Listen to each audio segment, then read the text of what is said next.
When you use Hammer Meißel, my modal filter plugin, you can drag a sample onto the modal material editor in order to interpret the spectral content of the sample as modal material. In this video I want to talk about what's going on in this method, which describes the process of interpreting the imported sample as modal material. I'm making this video as my 3K subscriber special because yesterday I saw that I suddenly had 3K, which is just insane because I didn't see it coming lately. I had a lot of other stuff to do with university and stuff, didn't even look at my stats. Suddenly, while I was running around, whoa, 3K is there. I take this opportunity to make a video that I wanted to make all the time already because, as you know, making your own modal materials is one of the key features of Hammer Meißel. So yeah, this is going to be the video. But before going on, while we are talking about subscriber counts, I would like to point out that most of you watching this channel do not subscribe. That is this purple graph here. So if you change that, then YouTube would give me even more revenue for my videos, which is nice. So if you feel like changing that, that's cool. Alright, let's start. So you wanna get an overall overview what's going on here, right? So we are currently in the material CPP, which describes what a modal material can do. There are two modal materials in Hammer Meißel. This one, which is called A, and this button lets you look at B, and then you can also do something about B, and then you can blend between them with the blend knob.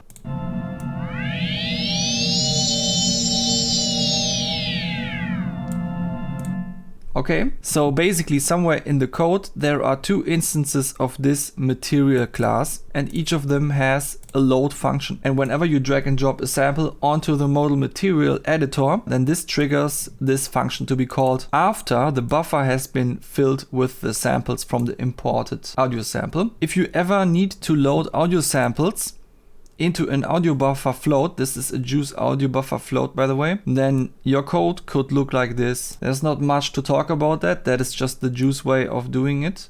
Copy this code if you need to load audio samples. Now that the buffer has the audio samples, we check if it's silent, because if it is silent, then there is no point trying to interpret it as modal material, right? My buffer silent method looks like this. It actually does not check for total silence, but only for values that are smaller than this epsilon threshold. You know, just to make sure that there are no floating point errors or something with the low values. Now the next step is to make a dynamic array that has twice the size of the desired FFT. We are going to use FFT, of course, because we want to spectrally analyze the audio data, you know. The FFT size is currently set to 32K. That is an FFT order of 15, which means that the FFT size is 2 to the power of 15. So as you can see, 32K. And if we chose 16 instead, then we would be higher than the smallest possible sample rate at 44.1K. That's why I chose for the number 15, because that means that even without interpolation, we can have a unique bin for almost every frequency in the spectrum and get a very accurate result. In most real-time audio applications, you have to choose lower FFT sizes because otherwise the latency would be too long. For example, if your FFT size was exactly 44.1 samples, then it would also take exactly 1 second at this sample rate for the FFT to update itself. That is pretty long, but this is an offline process. You know, you are just dragging a sample onto the interface and then it has all the time in the world to calculate stuff. So I chose a very high FFT size for this, just for accuracy. Now in this line, I just said that now the buffer of the FIFO is called bins, so that going forward from here, even though it is technically the same buffer, it has a different name because so far it was the FIFO that collects the samples, and after the apply FFT method, the same buffer will be about describing the individual bins of the FFT.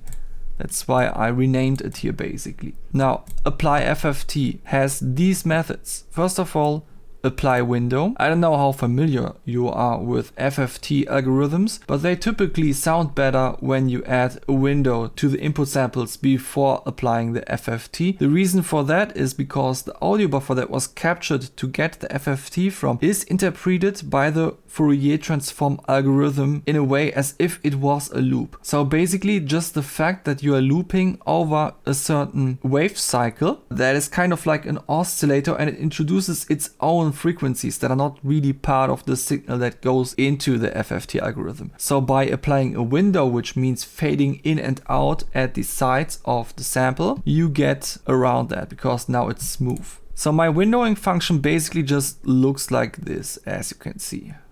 Nothing too special. By the way, if you are wondering what is 10H approx, that is basically just 10H, but as an approximate function. That is just one thing that I would like to point out really quickly, that if you want to have a lot of approximation functions in your code for performance, then it is very recommendable to use AIs like GitHub Copilot, like I do, because oftentimes you just have to type in sine approx or whatever function you want to have an approximation of, hit enter, and you know, the AI has read a lot of approximation functions in all of the other code bases of the world already. So it will just give you one of them, and it usually works. And that's why I have so many approximation functions already. So here we are multiplying the window with the samples to get a windowed sample. This is the exact step where the FFT is being applied to the FIFO in order to turn it into bins. But before that, I removed the DC offset with a slope of 3 and the frequency 20 Hz, because if you potentially go into the FFT algorithm with a signal that has DC offset, then that means that the very first bin, which represents 0 Hz, would be on a different value than 0. And that just makes no sense, because a 0 Hz wave is like an infinitely long wave. It is not possible. It is only possible in theory. It is a construct. It's nothing that I want to deal with while analyzing this as a modal material, because you could imagine, you know, you try to search for peaks and the 0 Hz peak says it has a value at 1 maybe even, and then that would be interpreted as a peak or what? And that would make no sense at all. After synthesizing the FFT data, I convert all of my data to magnitudes by just calling ABS on the bins so that I only have positive values. And in the end, I normalize the data. Whatever levels I went into it with the samples, the highest peak will definitely be at 0 decibels, making it nice and easy to go forward from here. So at this point, we have applied the FFT, but my videos are not only about describing how I solved it. I also want you to think about the process of even coming up with this kind of stuff. And you can probably imagine working on a feature that is not real time but offline can be pretty tiring, because you keep having to build your plugin and you have to kind of figure out if it's doing the right thing, even though you cannot really hear it yet. Maybe you are currently just working on the sample import feature, but you haven't even really finished writing the modal filter yet, so you can't just check with your ears if it does what you want it to do. And in order to get around that, I made this function, the make spectrum image function, where you can just enter a name, you give it the bins, you give it the desired FFT size, the lowest decibel that it should show, whether or not it should downsample the image, which makes the export a little bit faster. And here you can, I will explain that one later, draw a debug text, so whether or not it should give a little bit of additional information. And in the end, you can also set it to log scale, which I will keep false for now. And now I will show you what it does. I will also add this line, which does the same thing as the one above, except that it uses only 1/8 of the FFT size. Alright, so let's import a sample. And now it loads the images. This can take very long if it's not downsampled, because you have 32K bins and each of them has its own row in the image. That is a very high resolution image, and we are on a debug build. So if you are in the process of debugging stuff like that, it can make sense to implement the downsampling to just have a little bit of a faster workflow. I had to went through this all the time whenever I needed a high resolution image. But now we have one. or actually 2. This one is the full spectrum image, and you can see the spectrum is falling down quickly. That is why in the process of coming up with this kind of stuff, I tend to not look at the full spectrum, but only 1/8 of it or something. It also enables you to see the peaks better. So you can already get an idea, even when you have not finished writing the algorithm yet, what you want to do with it, which peaks you expect to be found in the end. For example here, this one, this one, this one, this one, those are very high and they are peaks. But there are also these down here which definitely look like peaks, and these which are higher than those, but they are further away. So you know, there are just 7 partials per modal material in Hammer and Meißel, and I would like you to think of which of these peaks would you prioritize if you made a modal material interpreter for samples. How would you like to define this logic? If you wanna let me know in the comments before going on with this video, that would be very interesting to me. You will see which decisions I made, but I would just like to see your kind of reasoning, which ones you would choose, you know? Would be very interesting to know. Alright, so going on. I was thinking to myself, what is the easiest way to just define what is even the frequency of the current sound like? And I came to the conclusion that the easiest way to do that would be to just define that the peak with the highest magnitude is also the one that is defined as the fundamental frequency. Now I know that is slightly inaccurate for some instruments, but I just decided to do that anyway for simplicity. Getting the highest magnitude from the bins is fairly easy. You just loop over the bins and find the max value. And here I return the index of this value. Now, based on the assumption that the fundamental frequency is at this index that has been returned, now we want to know where are the groups of bins that together form a peak, and that's what the generate peak groups method is for. It gets a vector of peak index infos, the bins and the index of the fundamental frequency. You might be wondering, what is a peak index info? Essentially also just a vector of integers with index values.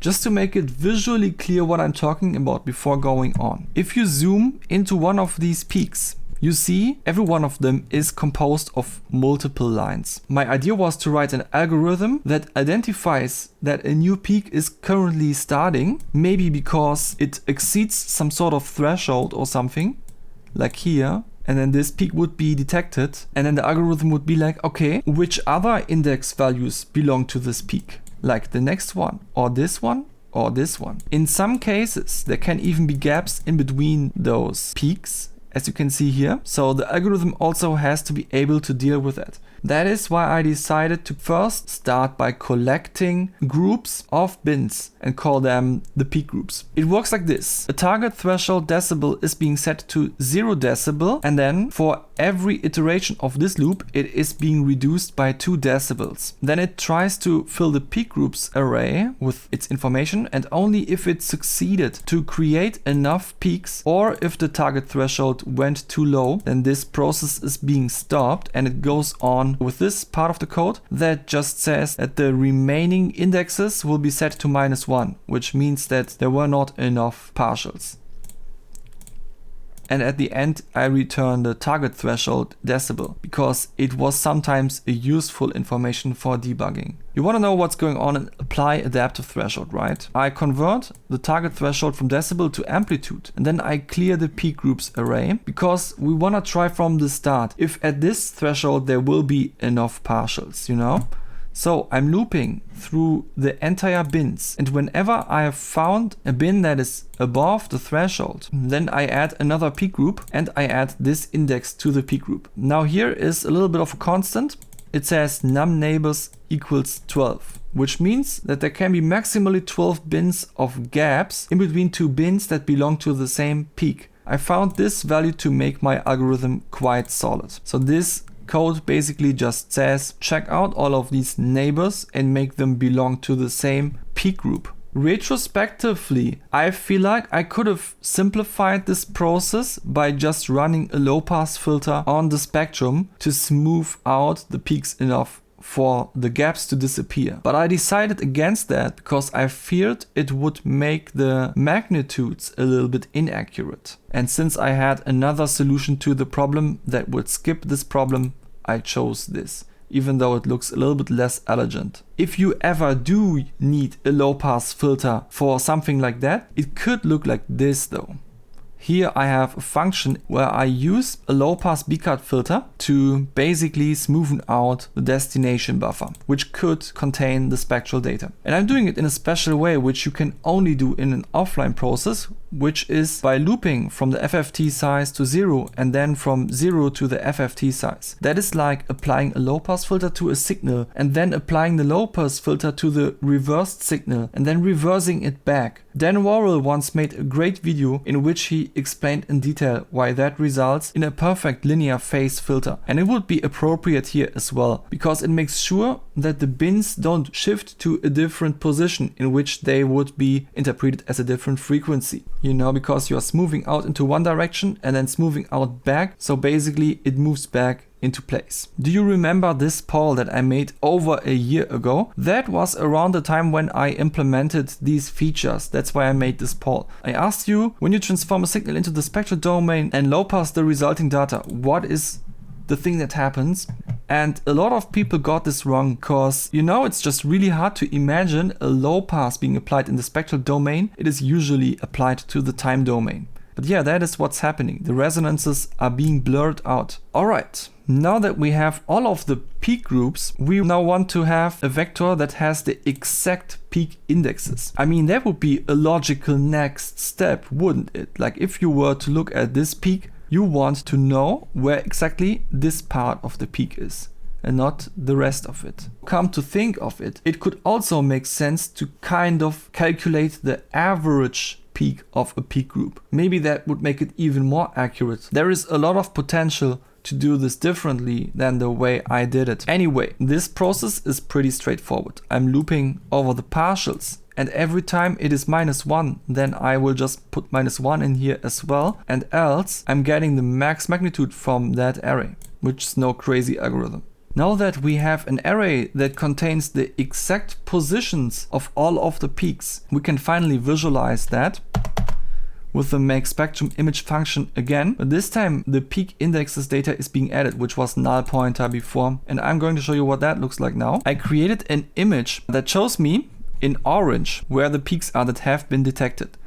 And now it's getting really interesting because we can inspect if the algorithm does what we would expect it to do. And it's really interesting to see how it detected this peak up here, but then it didn't detect this one, even though it is higher in volume than this one. And the only possible explanation for that could be that the threshold was already set so low that the 12 neighbors, yeah, it was probably down here because it has also detected this peak, and obviously that would mean that it also sees all of this junk here as a peak still. So as you can see, there is potential to improve this algorithm so that it would identify this as a unique peak. But still, it made pretty good decisions apart from that. It identified this one down here, this one,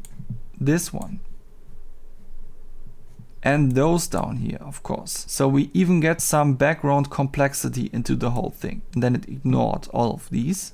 Nice. By the way, the information that we find on every peak is the index of the peak, the value in hertz, and its volume in decibels. Let's talk about my generate peak infos method real quickly. Every peak that is -1 gets some default values, which are that it has a frequency ratio of 1, which means fundamental frequency basically, and the magnitude of 0, which means silence. But if it is a valid peak, then it has the frequency ratio between the fundamental frequency and its frequency. I sort the ratios just in case it is needed for some reason. And of course, I also normalize it so that the highest peak is always at 0 decibels. Now I'm going to show you the output of these two make spectrum image functions. One of them just shows you what you already saw, and the next one does the same thing but uses a log scaled visualization. Now check out this sample.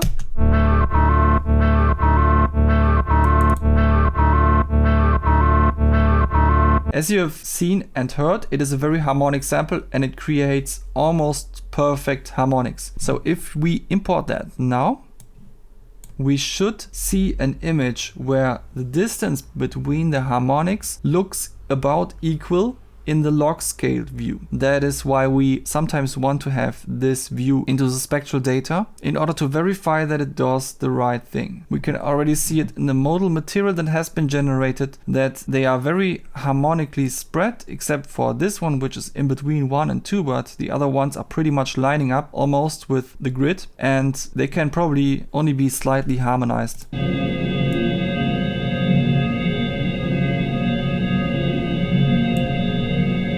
Kind of nice how subtle it is on this modal material. Let's look at it. So here we have the linearly scaled view, which even if you zoom into it can be a little bit hard to read.